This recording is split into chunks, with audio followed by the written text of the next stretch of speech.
Good afternoon, everyone. Thank you so much for joining us today.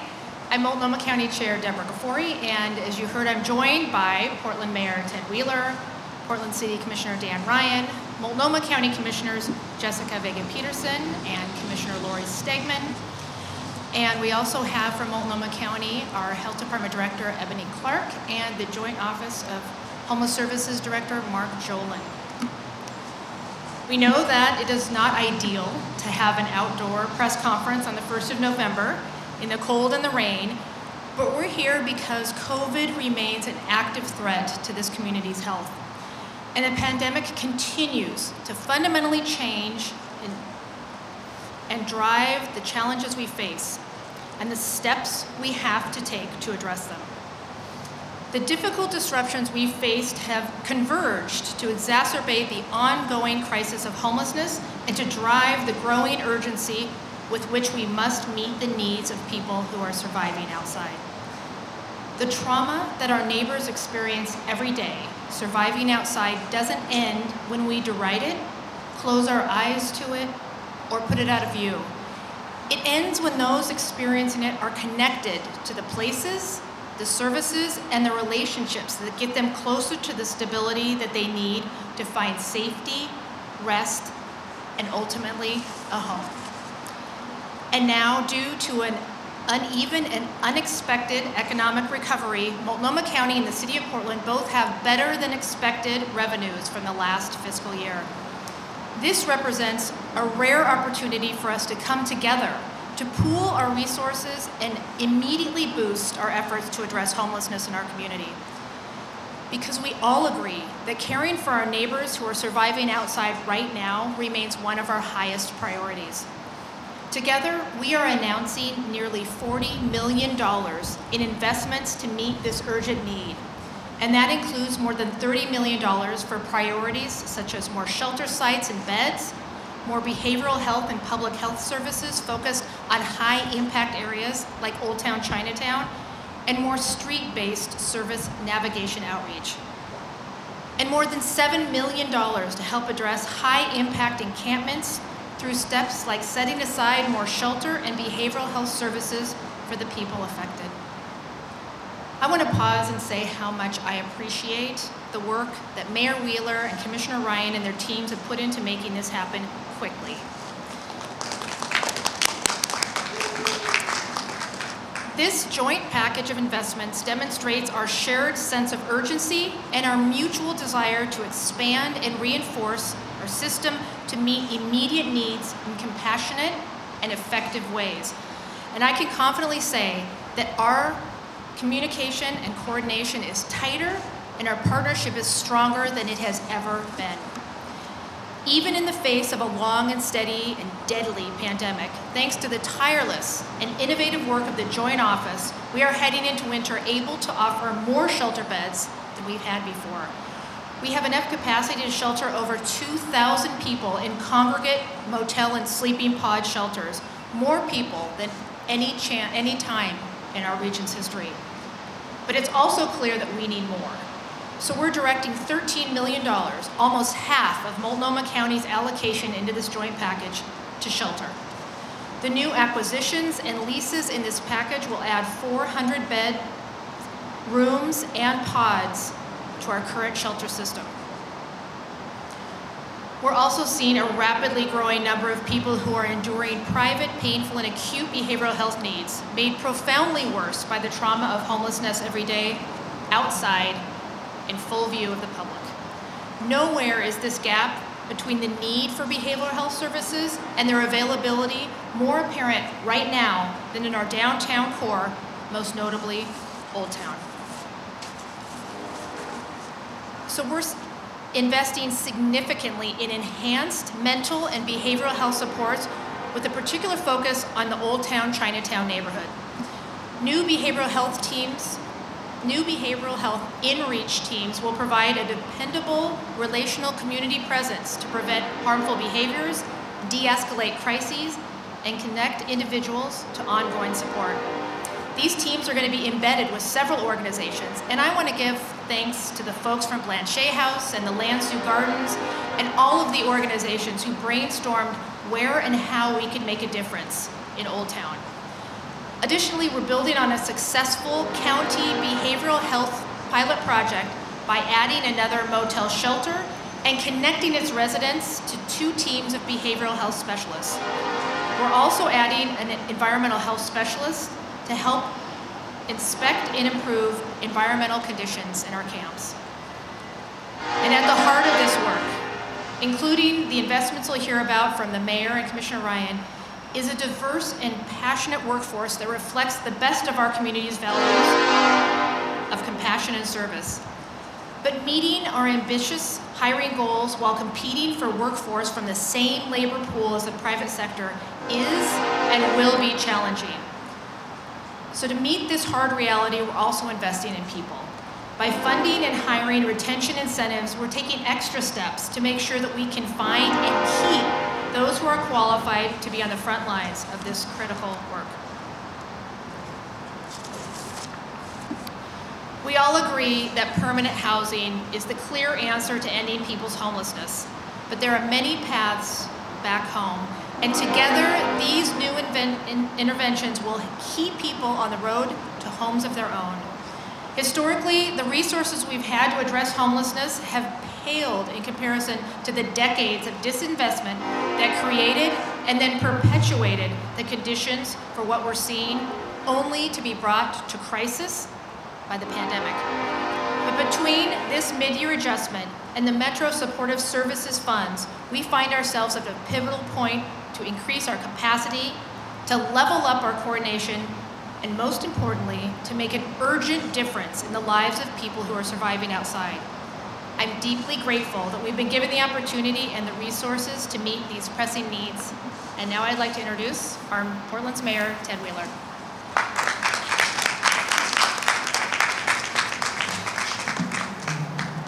Thank you, Rich.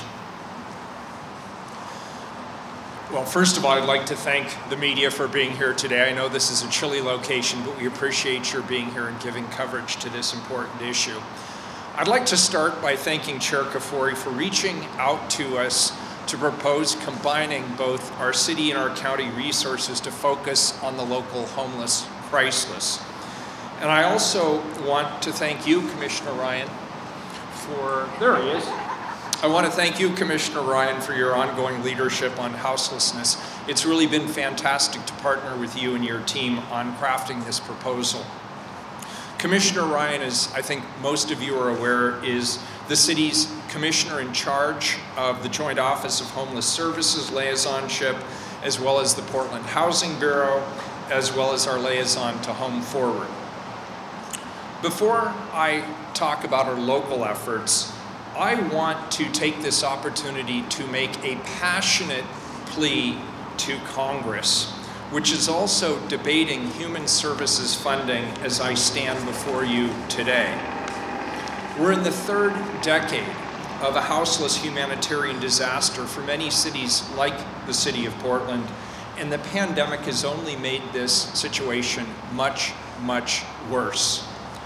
More than half of all unsheltered houseless people in our entire country reside in the 3 states of Washington, California, and Oregon.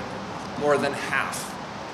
There are more houseless people on the West Coast because there's more of what contributes to houselessness. High housing costs, which continue to rise at an alarming rate even during this pandemic, and poverty. This was true before the pandemic, and it continues to be further exacerbated by the pandemic. As local government, we're going to continue to do everything we can to prioritize and address houselessness. That's our obligation here in our community. Including the additional funding we're announcing today, the City of Portland is investing a total of $80 million in affordable housing, houselessness, and related services in the current fiscal year, which ends June 30th. But houselessness knows no local or state boundaries, which makes this an important federal issue as well. That is part of why we keep putting money towards the effort and more towards the problem, and yet it still seems to grow. To Congress, I call on you to embrace houselessness as the national humanitarian disaster that it is. America's cities cannot solve homelessness without your help.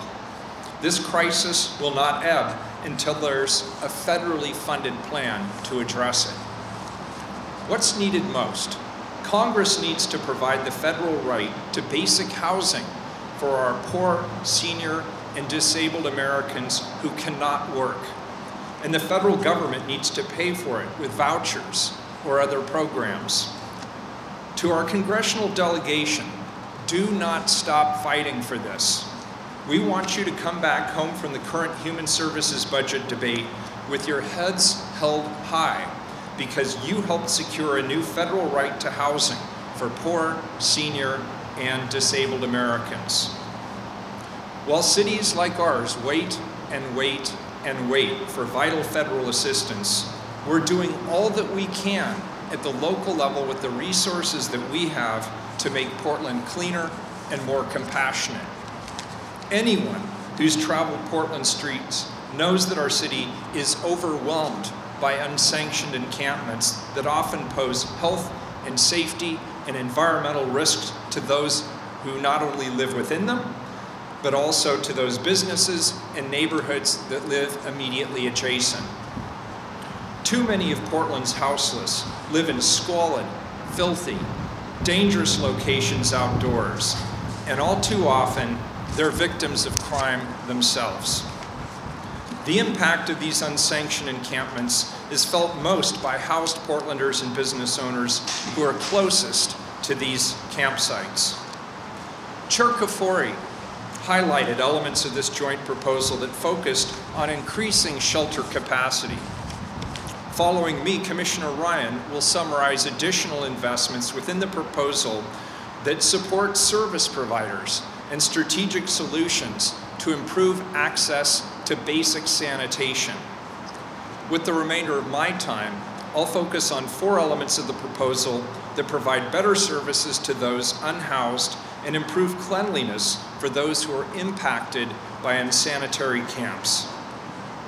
We will provide better and more effective services with our new Street Services Coordination Center.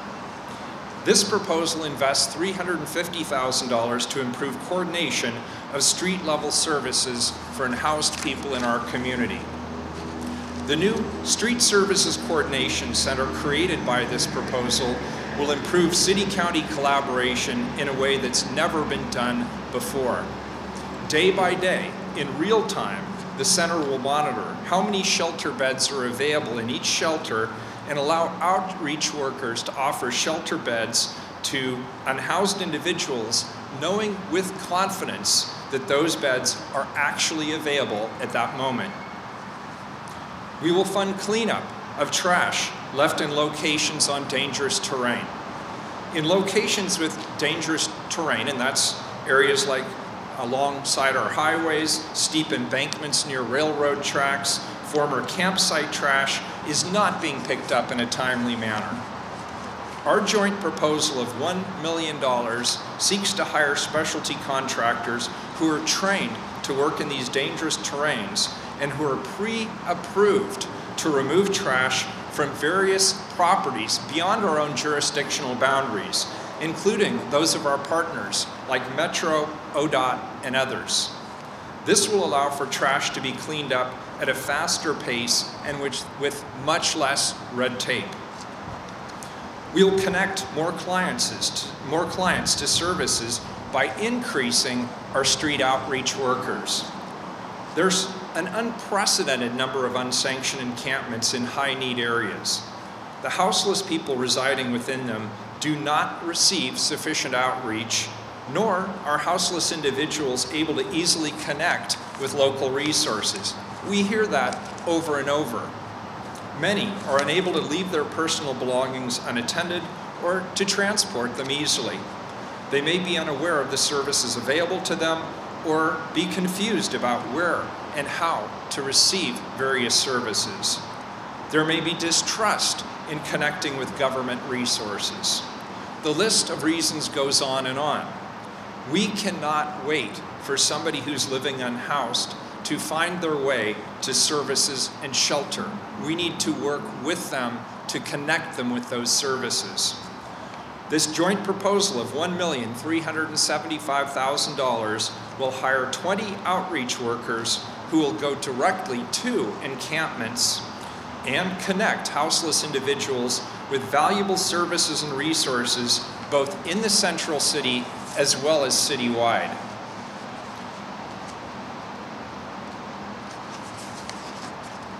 This investment will double our current Navigator team count, allowing us to be more proactive in our outreach. In being more proactive, we'll be more compassionate, we'll provide greater accessibility, and we'll ensure that houseless community members can better navigate the resources that are available to them through the city, the county, and other partners. Lastly, we will increase camp cleanups 5-fold. Most of the trash and debris that needs to be cleaned up in the city is related to unsanitary houseless camps or trash at sites that were formerly houseless camps. Current camp removal efforts aren't keeping up in a timely manner with the number of sites that are evaluated for removal or for downsizing. Pre-pandemic, the impact reduction program was once removing 40 to 60 full sites each and every week. For the last year and a half, however, the impact reduction team has only been able to remove 3 to 10 sites per week. Remediation, in the meanwhile, has become far more costly and time intensive. This proposal adds $6.5 million to fund the expansion of our impact reduction program.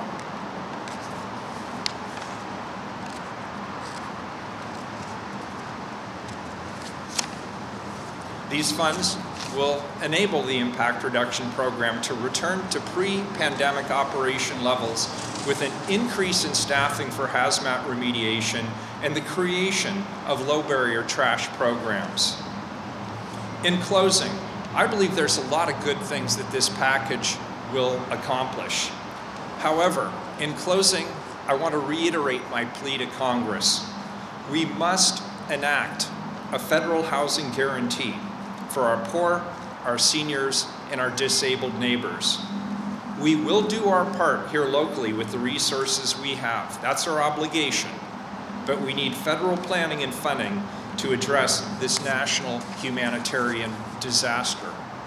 Only then will houseless communities across the United States be able to access resources, receive treatment, and work towards self-sufficiency more effectively.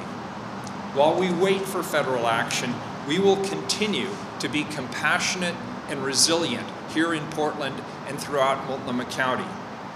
We will continue to do all that we can at the local level to support our homeless community and get as many people off the streets as quickly and humanely as possible. Thank you.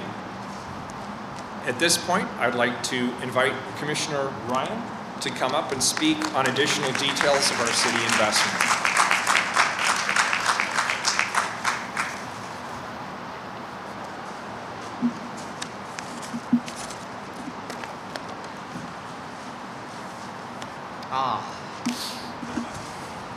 Good afternoon. It's good to see people outside of the little Zoom box. How are you?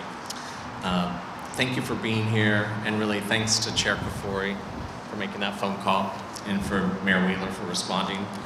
And it's a great day. We're committed to shared commitment and compassionately addressing houselessness in our community. And I want to take a moment to acknowledge the respective teams that have put so much heart into this over the last few weeks. Sorry to my own staff who hasn't had a weekend off for a few. I really appreciate how you've dove in to better align, to achieve population results that are critical to achieve this work with so much greater efficiency. And from my team, I want to specifically call out Chief of Staff Kelly Torres and Mark Bond, and the peers at the mayor and the chair's office, and all those in the city's budget office, and also in the joint office, housed in the county. I know that many of you have heard me say well, maybe you haven't, but anyway, I say this a lot, and that is it's so important to keep looking at how we can break down the silos, how we can realize these priorities for our community and align those arrows. Just picture a lot of arrows going some different directions, and the whole point is to align them so you have greater impact. Today is an incredible representation of what we can accomplish when we break those silos and work together on the behalf of all Portlanders. Some of you also know that I have a personal connection to this work, and my third oldest brother, Tim, actually passed away in the lovely month of November, so it was heavy on my heart this morning. He struggled with multiple mental and physical and behavioral health diagnoses. Like many, there was a time in his life where he had some stability. He was treated.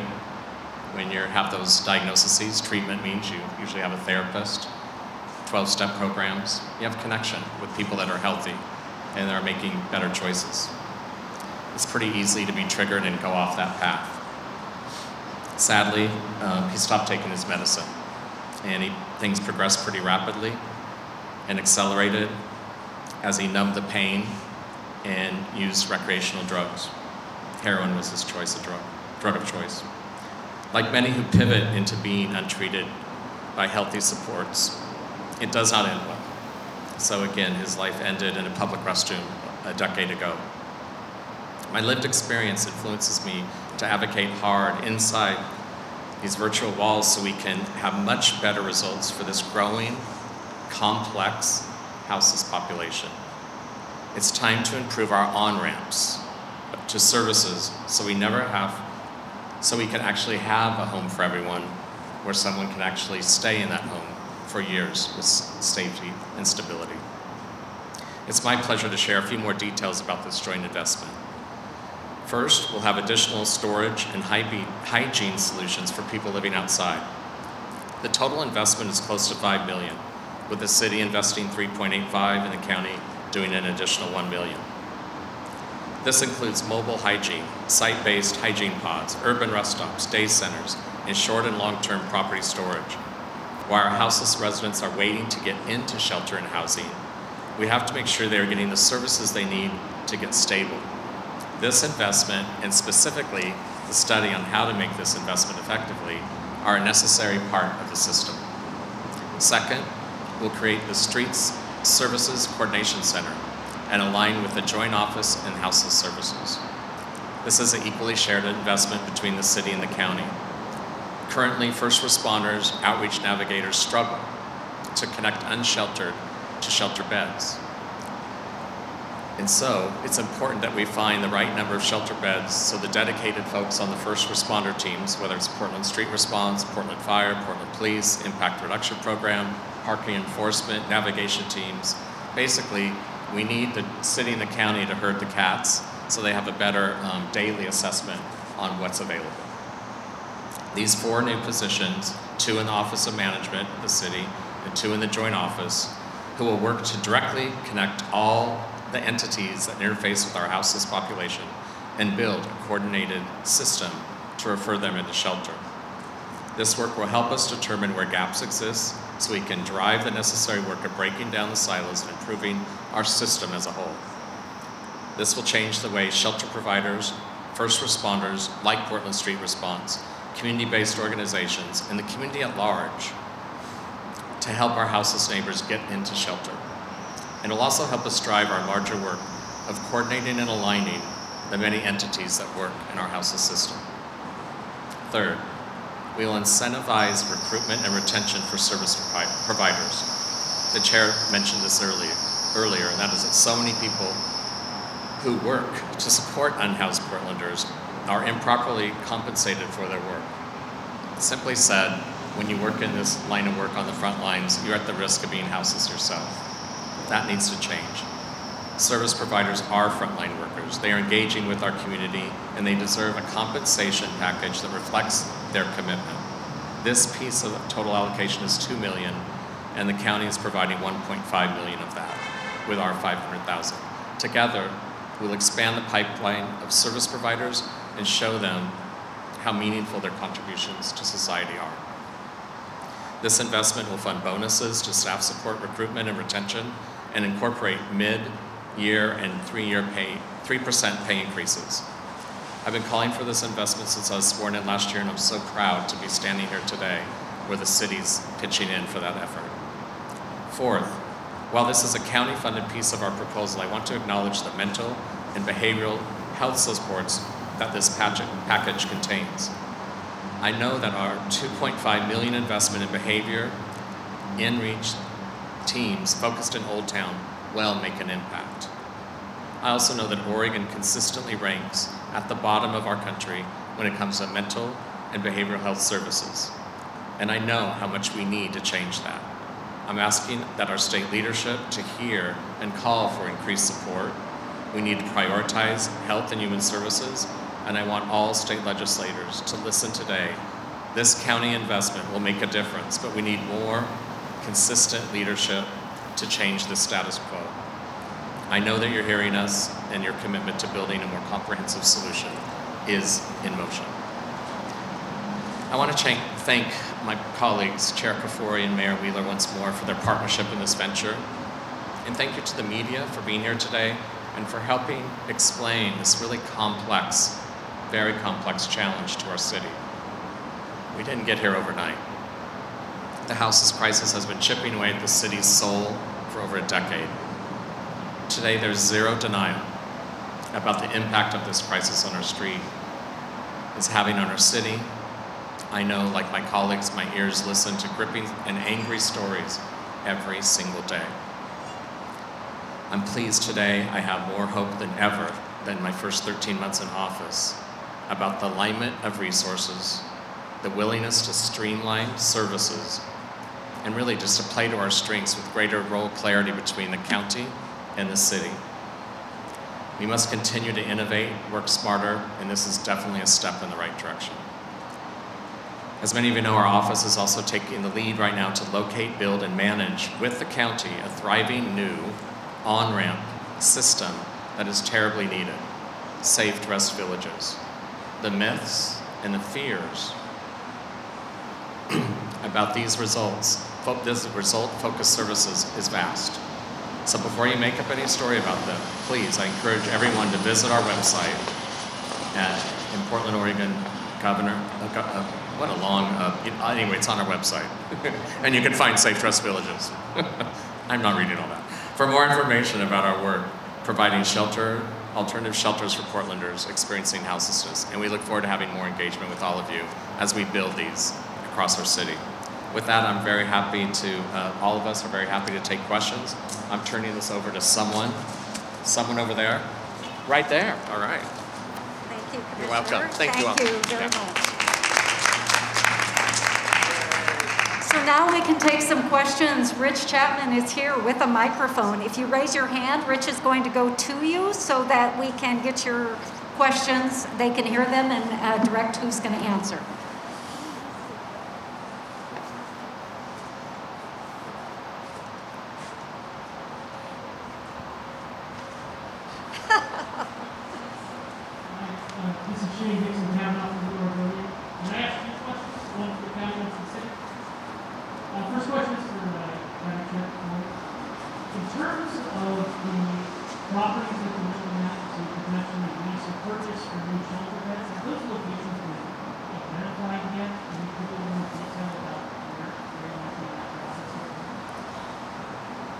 About the locations of the new properties that we are going to be purchasing and or leasing, and we are, as you can imagine, in negotiations right now, so we are not able to identify those, but we have identified them. We are in active negotiations. We just aren't able to publicly identify them. Those will be coming very, very soon.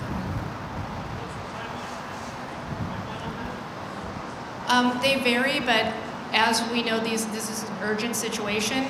These are dollars that we were not expecting to come. We want them to be out in the public very, very quickly. So that's as much as I can tell you right now. But as the week unfolds, we will have more information for you. Reading new shelter beds, what is very quickly mean? What's a reasonable expectation? That is a good question. Because these dollars were unexpected and because we know there's an emergency, we're not looking to build build out new shelters, as you mentioned. Sometimes when you purchase a building, it takes a lot of time to renovate the facility. So if we can have something up and running in a month or 2 months, that's urgent and that's fast.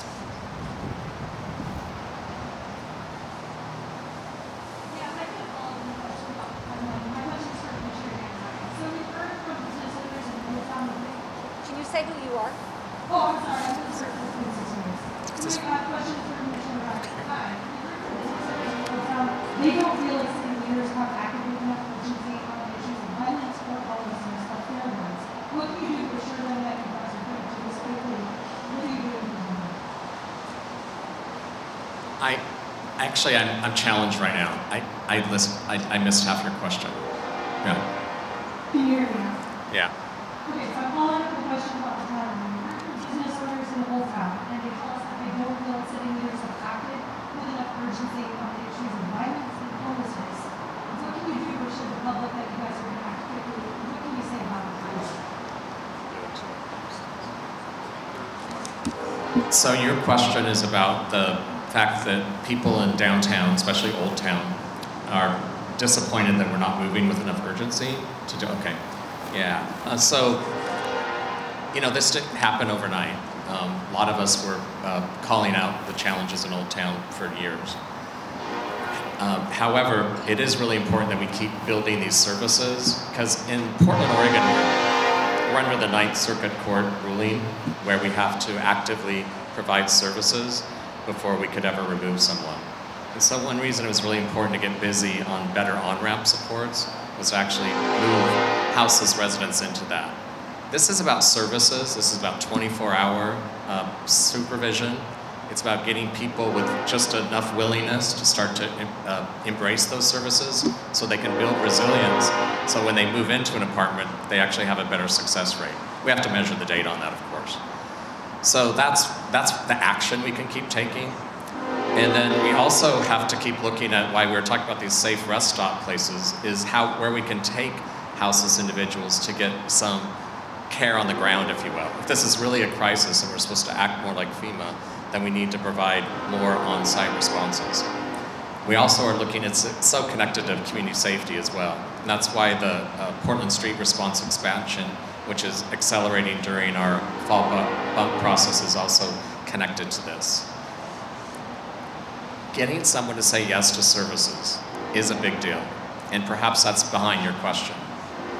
And so that's something that we will know more about as we improve the amount of navigation members we have on the streets that are building relationships with the houseless and helping them trust the government services more, and then getting them into a pathway to build resilience.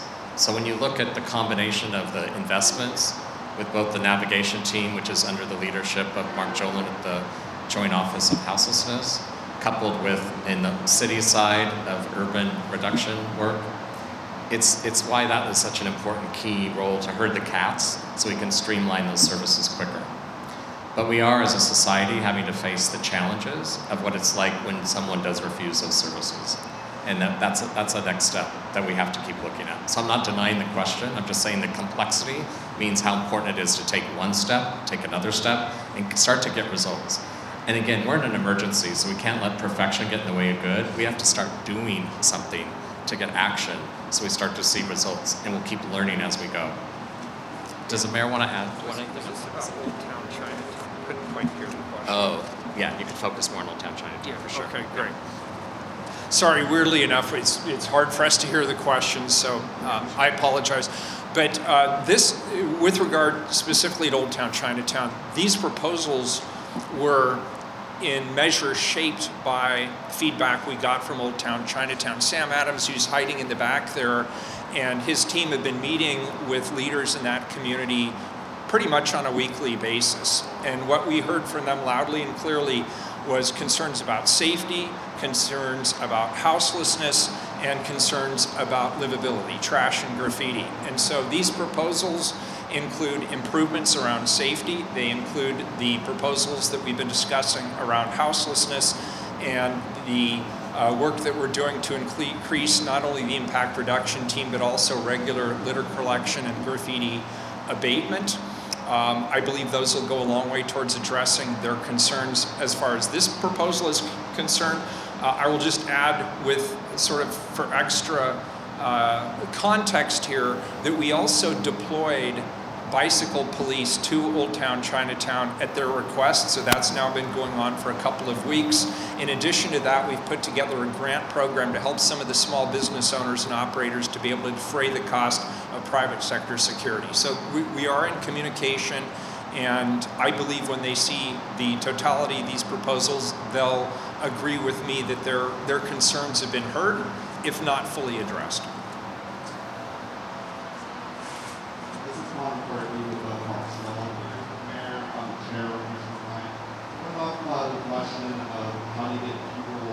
Access these services. What is the city and county doing to encourage people on the streets to access these services? Also, another question: when will the public see an impact from this money on their community?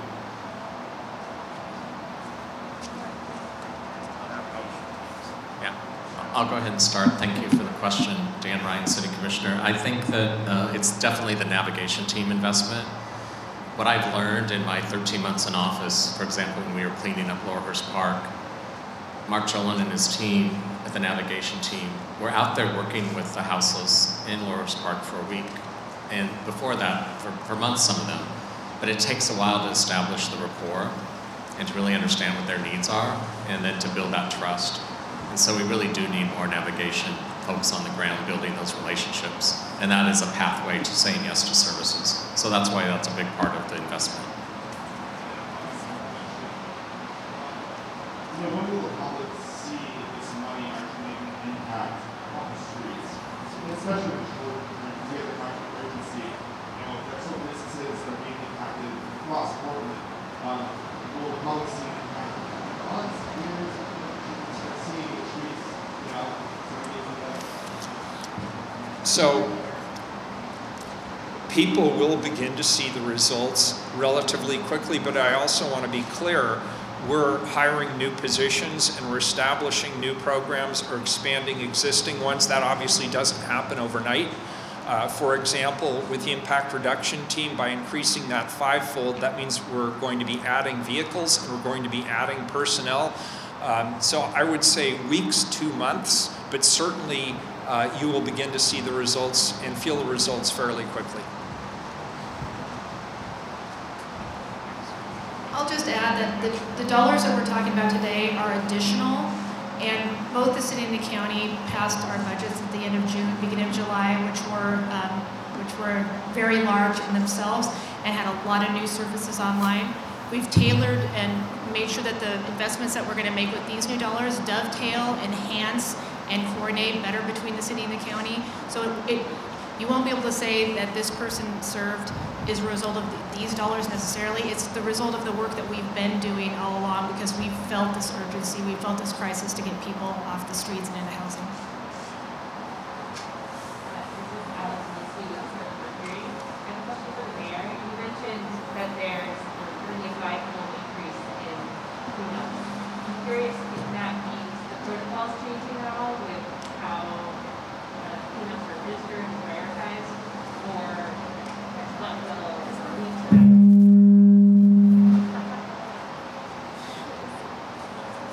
Rich, that's why you said don't touch the microphone. I did hear you earlier. In answer to your question, there will not be a change in the protocols. That has not been contemplated. This is bringing on additional employees and vehicles to work with the impact reduction team under the existing protocols.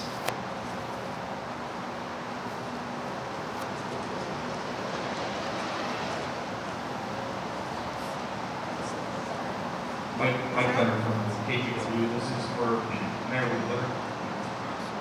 I guess it was less than 2 weeks ago, you had mentioned, that you would like to focus on the unsanctioned games, but you couldn't say more at the time. Is this the board? Is this what you had in mind that going to set a goal? Should be 0 unsanctioned games in Portland? Is this heading down that road? I believe the goal should be to remove as many people from the streets as quickly and humanely as possible.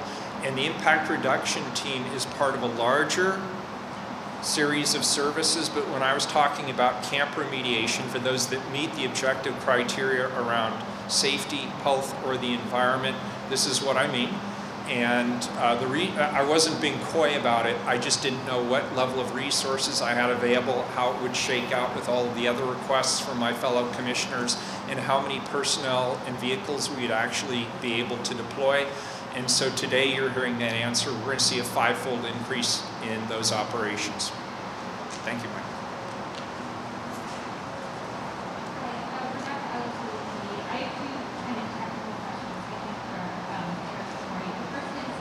How much was the county's budget surplus total for this fall? And the second is, how many total shelter beds are available now that you're adding as well? So to the first part of your question about the county's budget surplus that we received for fiscal year 21, it's about $30.4 million. And tomorrow morning at 10 o'clock, our board will have a board briefing. The items we've discussed here are focused on our joint investments with the city, but there's some additional pieces that the county is going to be funding that we'll talk about tomorrow morning. What's the total number? For the total number of shelter beds, I'm going to call up the man who knows all, our Joel. There he is. So can you repeat the question just in terms of the total number of shelter beds we will have after these investments? So we're going into this winter in Multnomah County with about 1,750 beds, motel rooms, and sleeping pods. So the total capacity is more than that number of individuals because motel rooms and pods can sleep more people. With these investments, we're looking at about a 400 bed increase over time with these properties that we're in negotiations with right now.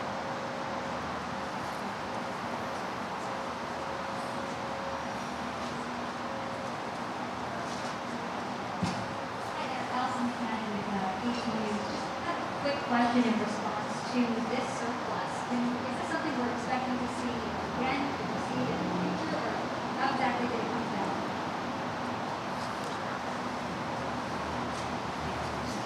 For the county, I will tell you that while these are one-time only dollars, we will have they were very unexpected.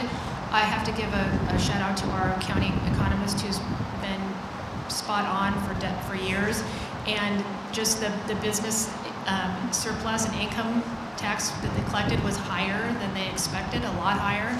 So for fiscal year 21, we have an additional $30.4 million. They're still analyzing what it's going to look like for fiscal year 22, which we're in right now. We will be having a budget forecast coming up here at the end of November.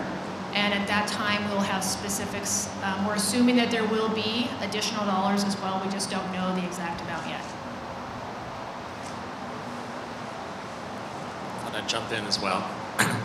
It's about what you prioritize. So what's wonderful about today is that we took this opportunity to ignite some additional investments. They must be successful. This has to be our #1 priority. This and community safety are at the top of everyone's list for our economy to come back.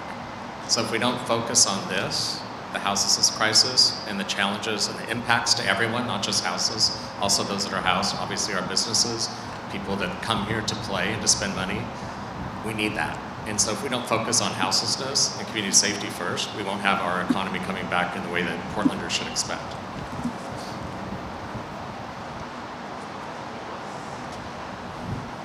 Awesome. It looks like we've got through everybody. So we'll be posting this on Multco Presents. We have Rich Chapman, myself, and Margo Week if you need to get in touch with us, and Dennis Thrall. So thanks again, everybody, for coming. And we will see you hopefully in better weather.